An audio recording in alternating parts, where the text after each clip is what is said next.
മരിച്ച വ്യക്തിക്ക് മറ്റു മഹലിൽ നിസ്കരിക്കാൻ വേണ്ടി പലപ്പോഴും നമ്മുടെ നാട്ടിലൊക്കെ കത്ത് പ്രിൻ്റ് ചെയ്ത് അത് നാട്ടിലേക്ക് കൊണ്ടുപോയി ഇമാമിനെ കൊണ്ട് മയ്യത്ത് നിസ്കരിപ്പിക്കാൻ വേണ്ടി ആഹ്വാനം ചെയ്യുന്നത് കാണാം.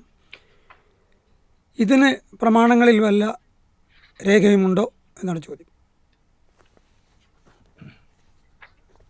ചോദ്യം മറഞ്ഞ മയ്യത്തിന് വേണ്ടിയുള്ള നമസ്കാരം എന്നാണ് പാർശ്വം ചുരുക്കി പറഞ്ഞാൽ. അതായത് നമ്മുടെ സ്ഥലത്തില്ലാത്ത മയ്യത്തിന് വേണ്ടി നമസ്കരിക്കാൻ വേണ്ടിയിട്ട് കത്തയച്ചുകൊണ്ടൊക്കെ ആളുകൾ പറഞ്ഞു വിടാറുണ്ട്. ഇങ്ങനെയുള്ളൊരു സംവിധാനം ഉണ്ടോ എന്നുള്ളതാണ്. ഈ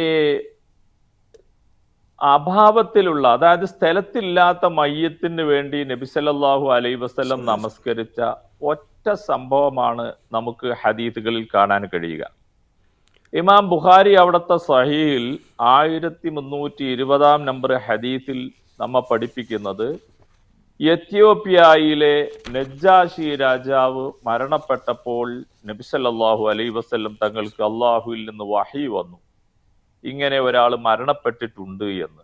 അദ്ദേഹം മരണപ്പെട്ടപ്പോൾ റസൂലുള്ളാഹി സ്വല്ലല്ലാഹു അലൈഹി വസല്ലം സഹാബാക്കളെ വിളിച്ചു. എന്നിട്ട് അവരോട് പറഞ്ഞു, ഖദ് തൂഫിയൽ യൗമ റജുലുൻ സ്വാലിഹും മിനൽ ഹബശ്, എത്യോപ്യയിൽപ്പെട്ട അവിടെയുള്ള ഒരു സ്വാലിഹായ മനുഷ്യൻ ഇന്ന് മരണപ്പെട്ടിരിക്കുന്നു. ഫഹലുമ്മു ഫസ്വല്ലു അലൈഹി, നിങ്ങൾ വരൂ അദ്ദേഹത്തിന്റെ മേൽ മയ്യത്ത് നമസ്കരിക്കൂ എന്ന് റസൂലുള്ള പറഞ്ഞ ഒറ്റ സംഭവമാണ് നമുക്ക് ഈ വിഷയത്തിൽ നമുക്ക് കാണാൻ കഴിയുക.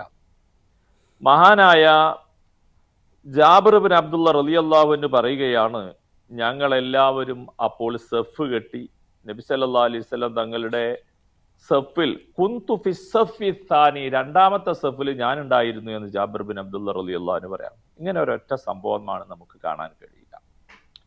ഈ ഹദീസിനെ പണ്ഡിതന്മാർ വ്യത്യസ്തമായി വ്യാഖ്യാനിച്ചു. മറഞ്ഞ മയ്യത്തിന് നമസ്കരിക്കാൻ പറ്റുമോ എന്ന ഒരു ചർച്ചയും പറ്റില്ലേ എന്നുള്ള ഒരു ചർച്ചയും രണ്ട് രൂപത്തിൽ ഇവിടെ വന്നിട്ടുണ്ട് എന്ന് നമ്മൾ മനസ്സിലാക്കേണ്ടതുണ്ട്. മഹാനായ ഇമാം ഖത്താബി റഹ്മഹുല്ലയൊക്കെ പറഞ്ഞു, ലാ യുസല്ല അലൽ ഗായിബ്, മറഞ്ഞ മയ്യത്തിന്റെ മേൽ നമസ്കരിക്കപ്പെടുക എന്നുള്ള പരിപാടിയേ ഇല്ല എന്ന് ഇമാം ഖത്താബിയൊക്കെ ഇമാം ഷൗക്കാനി പോലെയുള്ള പണ്ഡിതന്മാർ ഉദ്ധരിക്കുന്നതായിട്ട് കാണാൻ കഴിയും. വേറെയും നിരവധി പണ്ഡിതന്മാർ ഉദ്ധരിക്കുന്നതായിട്ട് കാണാൻ കഴിയും. അപ്പൊ ഏതായിരുന്നാലും ഇതിൽ നമ്മൾ സ്വീകരിക്കേണ്ട ഒരു നയം, പണ്ഡിതന്മാർക്കിടയിൽ അഭിപ്രായ ഭിന്നതയുള്ള ഒരു മസ്അല വന്നാൽ നമ്മൾ അതിൽ ഏറ്റവും സൂക്ഷ്മമായ മാർഗം എന്താണോ അത് സ്വീകരിക്കുക എന്നുള്ളതാണ്. മഹാനായ ഷെയ്ഖ് ബിൻ ബാസ് റഹ്മത്തുള്ളാഹിയോട് സൗദി ഗവൺമെന്റ്, അല്ലെങ്കിൽ ഇന്ന് ലോകത്ത് പരിശുദ്ധ ഖുർആനും ഹദീസും ഭരണഘടനയായിട്ടുള്ള ഒരു രാഷ്ട്രം സൗദി അറേബ്യയാണ്. അവിടുത്തെ ഗ്രാൻഡ് മുഫ്തി മഹാനായ ഷെയ്ഖ് ബിൻ ബാസ് റഹ്മത്തുള്ളാഹി, അള്ളാഹു അദ്ദേഹത്തിന് മഗ്ഫിറത്തും മർഹമത്തും നൽകട്ടെ, മഹാനവറുകൾ നൽകിയ ഇതിന്റെ ആൻസർ നമുക്ക് കാണാൻ കഴിയും. മഹാനവറുകൾ പറയുന്നത്, അസ്വലാത്തു അലൽ ഗായിബി ഫിഹാ തഫ്സീൽ, മറഞ്ഞ മയ്യത്തിന് വേണ്ടി നമസ്കരിക്കുക എന്നുള്ളത് വളരെ വിശദീകരണം നൽകേണ്ട ഒരു വിഷയമാണ്. ബഅ്ദു അഹ്ലിൽ ഇൽമി യറാ അന്നഹു ലാ യുസല്ല അലൽ ഗായിബ്, പണ്ഡിത ലോകത്ത് ഒരു വിഭാഗം ആളുകൾ അങ്ങനെ ഒരു നമസ്കാരമേ ഇല്ല എന്ന് പഠിപ്പിക്കുന്നവരാണ്. വബഅ്ദുഹും യറ സ്വലാത്ത അലൈഹി, പണ്ഡിത ലോകത്ത് ചിലർ അങ്ങനെ നമസ്കാരമുണ്ട് എന്ന് പറയുന്നവരുമാണ്. അപ്പൊ ഇത് നമ്മൾ അടിസ്ഥാനപരമായിട്ട് ഈ വിഷയത്തിൽ ഈ മസ്അല വലിയൊരു തർക്കം സമൂഹത്തിൽ ഇങ്ങനെ ഇടക്കിട്ട് നടക്കുന്നതാണ്. അപ്പൊ ഇതിൽ നമ്മൾ മനസ്സിലാക്കുക, പണ്ഡിതന്മാർക്കിടയിൽ അഭിപ്രായ ഭിന്നതയുണ്ട് ഇതിൽ എന്ന്. എന്നാൽ മഹാനായ ഇബ്ൻ ബാസ് റഹ്മത്തുള്ളാഹി പറഞ്ഞു, എന്നാൽ ഇവിടെ നമ്മൾ മനസ്സിലാക്കേണ്ട ഒരു കാര്യമുണ്ട്, നജ്ജാശിയുടെ ഈ സംഭവമല്ലാതെ നബി സല്ലല്ലാഹു അലൈഹി വസല്ലം തങ്ങൾ മറഞ്ഞ മയ്യത്തിന് നമസ്കരിച്ചതായി ഒരു സംഭവം നമുക്ക് കാണാൻ കഴിയില്ല. പ്രവാചകന്റെ കാലത്ത് എത്രയോ ആളുകൾ മരണപ്പെട്ടു പോയിട്ടുണ്ട്. അപ്പൊ അതുകൊണ്ട് തന്നെ അങ്ങനെ ഒരു സംഭവം ഉണ്ടായിട്ടില്ല. എന്നാൽ ഒരാൾക്ക് നബി സല്ലല്ലാഹു അലൈഹി വസല്ലം അങ്ങനെ നമസ്കരിച്ചു എന്ന സ്ഥിതിക്ക് മഹാനവറുകൾ പറഞ്ഞു, ഫഇദാ കാനൽ ഗായിബു ഇമാമൻ അദിലൻ വ ഇമാമു ഖൈരിൻ സ്വല്ലല്ലാഹു അലൈഹി സ്വലാത്തുൽ ഗായിബ്. അപ്പൊ നമ്മുടെ നാട്ടിൽ ഒരു ഇമാം, അല്ലെങ്കിൽ ഒരു ഭരണാധികാരി, അല്ലെങ്കിൽ നമ്മുടെ നാടിന് ഇസ്ലാമികമായ ഫത്വകൾ നൽകുന്ന, പരിശുദ്ധ ഖുർആൻ ഹിഫ്ളുള്ള, ആ ഖുർആനിന്റെ എല്ലാ ആയത്തുകൾക്കും റസൂലുള്ളാഹിന്റെ ഹദീസ് കൊണ്ട് വിശദീകരണങ്ങൾ പറയാൻ കഴിയുന്ന വളരെ വലിയൊരു മഹൽ വ്യക്തിത്വം, മുസ്ലിം ഉമ്മത്തിന് വലിയ ഗുണകരമായ ഒരു വ്യക്തിത്വം.